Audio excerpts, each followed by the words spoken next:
Hello everyone, welcome back to our channel Shreeji online classes.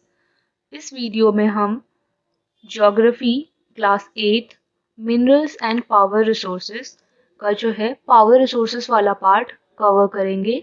इससे पहले वाले वीडियो में हमने मिनरल्स का पार्ट कवर कर लिया था, जिसमें हमने पढ़ा था types of minerals, ferrous non ferrous, metallic non metallic and conservation of minerals.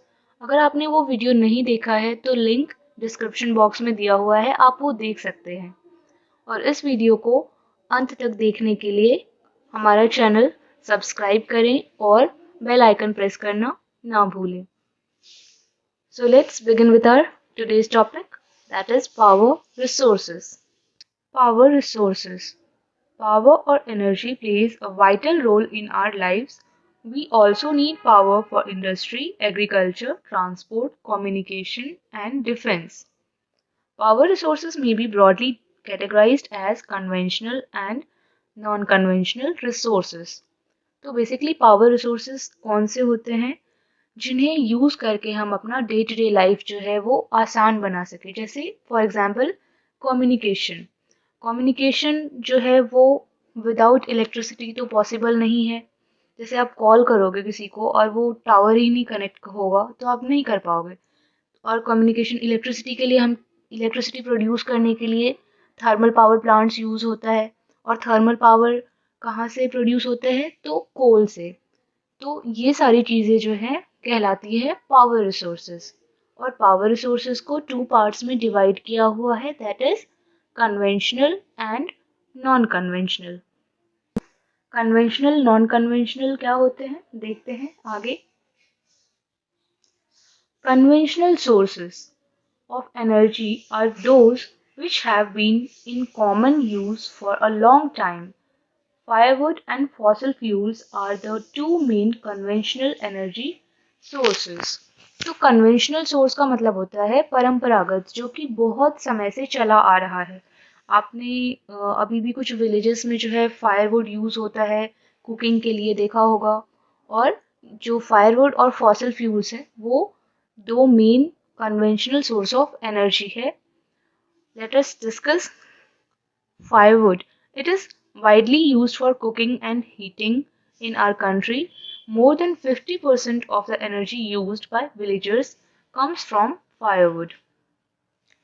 Fossil fuels. Remains of plants and animals which were buried under the earth for millions of years got converted by the heat and pressure into fossil fuels. Fossil fuels such as coal, petroleum, and natural gas are the main source of conventional energy.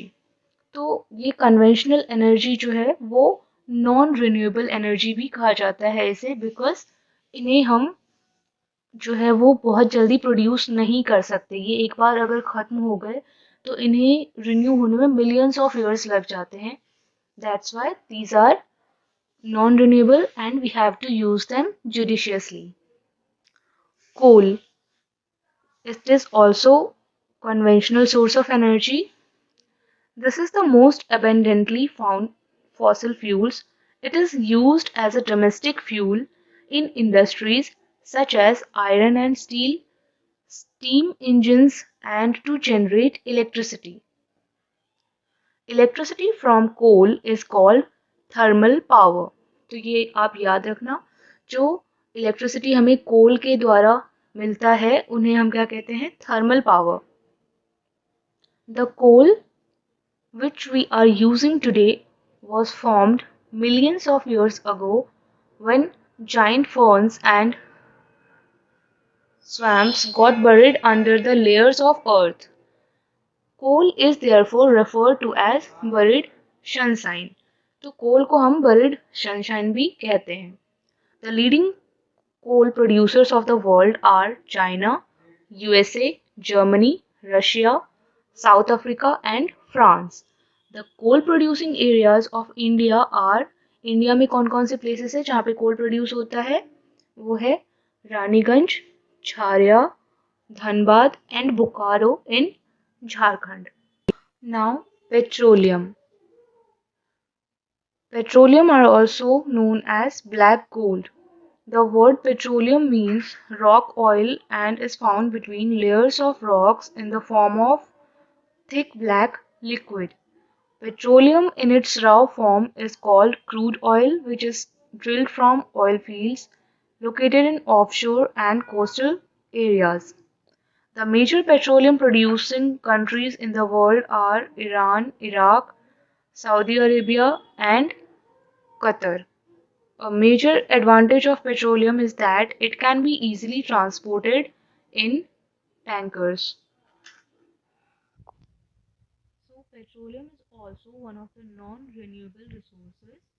इसे बनने में भी बहुत ज़्यादा time लगता है, लगभग millions of years लग जाते हैं।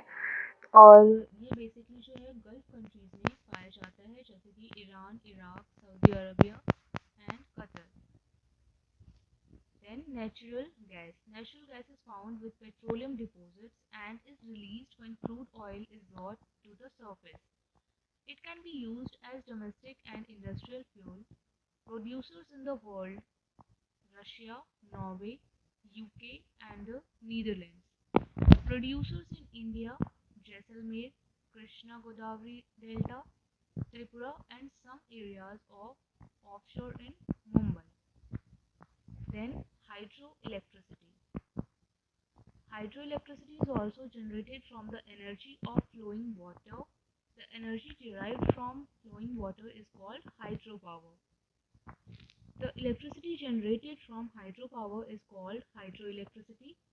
Norway was the first country in the world to develop hydroelectricity.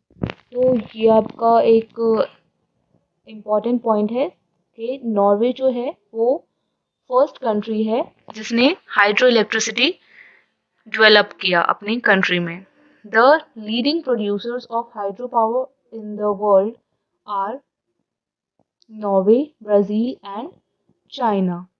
तो ये सभी जो थे coal, petroleum, natural gas and hydro electricity, these all are conventional source of energy and also these are non-renewable. So we have to use it judiciously. Non-conventional source of energy. Non-conventional source of energy क्या होते हैं?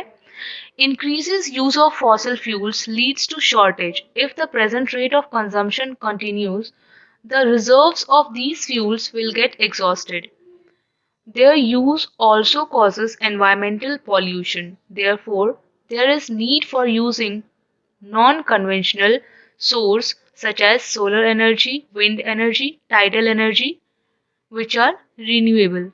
तो basically non conventional source of energy जो है वो बहुत समय पहले से चले नहीं आ रहे हैं, मतलब पहले लोग इन एनर्जी को यूज नहीं करते थे। ये क्यों non conventional source of energy की तरफ आज जो है वर्ल्ड जो है आगे बढ़ रहा है? क्योंकि कन्वेंशनल सोर्स जो थे हमारे कोल, पेट्रोलियम, नेचुरल गैस, इन सब का इतना ज़्यादा कंजम्पशन हो रहा है और ये जो है नॉन रिन्यूएबल है, इसलिए एक दिन तो ये ख़त्म हो जाना है। इसलिए लोग अब नॉन कन्वेंशनल सोर्स की तरफ जो है वो बढ़ रहे हैं। जैसे इंडिया अभी सोलर एनर्जी की तरफ जो है वो अपना कदम अभी से ही आगे बढ़ा रही है, जबकि गल्फ कंट्रीज जो है वो अभी भी वहाँ पे कोल और पेट्रोलियम जो है वहाँ पानी से भी सस्ता मिलता है, लेकिन एक दिन वहाँ पे वो चीज़ भी ख़त्म हो जाएगी क्योंकि वो नॉन रिन्यूएबल है और उनका यूज़ जो है बहुत ज़्यादा मात्रा में हो रहा है। तो नॉन कन्वेंशनल एनर्जी कौन कौन से होते हैं? Solar energy, wind energy, geothermal energy, ऐसी एनर्जी जो रिन्यू हो जाती है, अपने आप नेचुरली रिन्यू होती है और उन्हें रिन्यूएबल रिसोर्स भी कहा जाता है। जैसे solar energy trapped from the sun, used in solar cells to produce electricity. Many of these cells are joined into solar panels to generate power for heating and lighting purposes. Solar energy is used in solar heaters, solar cookers, solar dryers, besides being used for community lighting and traffic signals. तो solar panels आपने देखा होगा आजकल, जैसे आप metro station पे भी जाते हो तो आजकल वहाँ पर भी दिख जाते हैं, सोलर पैनल्स लगा रखे हैं। सोलर एनर्जी जो है वो सबसे चीप और सबसे जो है उसमें इसमें जो है वो बहुत ज़्यादा हार्मफुल भी नहीं है, नेचर फ्रेंडली होते हैं ये resources. So next is wind energy, inexhaustible source of energy. Inexhaustible मतलब ये कभी खत्म नहीं होने वाले हैं, ये हमेशा रहने वाले हैं. कहते हैं ना जब तक सूरज चांद रहेगा तब तक रहने वाले हैं. ठीक है. तो inexhaustible source of energy, windmills are used for grinding grains and lifting water. High speed winds rotate the windmill, which is connected to a generator to produce electricity. Wind farms are found in Netherlands, Germany, Denmark, UK, USA, and Spain. Geothermal energy. Heat energy obtained from Earth. Temperature in the interior of the Earth rises steadily with depth. Heat energy may surface itself in the form of hot springs. This energy is used to generate power, and in the form of hot springs, it has been used for cooking, heating, and bathing. World's largest geothermal power plants in US, followed by New Zealand, Iceland, Philippines, and Central Asia. Geothermal plants in India, located in Manikaran in Himachal Pradesh and Pyuga Valley in Ladakh. तो ये याद रखने वाली चीज़ें हैं कि India में कहाँ पर है, मणिकरण हिमाचल प्रदेश में और Puga valley in Ladakh. Then tidal energy, ये भी जो है एक non conventional source of energy है. Energy generated from tides can be harnessed by building dams at narrow openings of the sea during high tides. Energy of the tides is used in turn the turbine installed in the dam to produce electricity. जैसे कि आप image में देख सकते हैं. Huge tidal mill farms, Russia, France, and Gulf of Kutch in India. तो tidal energy में जो है टाइड जो है वो दो तरह के होते हैं, high tides and spring tides. तो टाइडल एनर्जी प्रोड्यूस होता है हाई टाइड्स के टाइम पर, जिसमें सन, अर्थ और मून का जो एंगल है वो राइट एंगल्ड होता है. मतलब अर्थ बीच में और राइट एंगल शेप में जो है जब ये तीनों होते हैं तब होता है हाई टाइड. और स्प्रिंग टाइड होता है जब सन, मून और अर्थ ये तीनों एक सेम प्लेन में हो, एक ही लाइन में होते हैं, तब होता है spring Tide.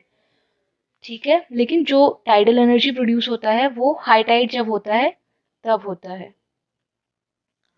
The first tidal energy station was build in France. तो ये एक जीके टाइप क्वेश्चन हो गया, इसे आप याद रख सकते हैं कि फर्स्ट टाइडल एनर्जी जो है वो कहाँ पे बना था, तो फ्रांस में. The last topic of this chapter is biogas. Biogas कैसे बनता है आपने देखा भी होगा. Organic wastes, dead plant and animal materials, animal Dang, cow dung and kitchen wastes. तो इन सबको यूज़ करके जो ऑर्गेनिक वेस्ट्स जो होते हैं इनको यूज़ करके जो बनाया जाता है वो बायोगैस, उससे एनर्जी प्रोड्यूस की जाती है. Can be converted into a gaseous fuel called biogas. Organic waste is decomposed by bacteria in biogas disasters. Biogas digesters will emit biogas, a mixture of methane and carbon dioxide. Methane CH4. तो biogas में सबसे ज़्यादा जो क्या होता है वो होता है जब बायोगैस के थ्रू जो है कुकिंग या कोई भी चीज़ ऐसे बनाई जाती है तो उसमें सबसे ज़्यादा एमिट क्या होता है, मीथेन और carbon dioxide. Is an excellent fuel for cooking and lighting and produces huge amounts of organic manure each year. Harnessing this energy is both difficult as well as costly. तो biogas जो है ये मतलब बनाना इसको जो है बहुत ज़्यादा डिफ़िकल्ट भी है और कॉस्टली भी है, लेकिन ये एनवायरमेंटली फ्रेंडली होता है. आई होप आपको ये चैप्टर समझ में आया होगा. Thank you for watching. अगर ये वीडियो अच्छा लगा हो तो लाइक शेयर सब्सक्राइब करना ना भूलें. Thank you.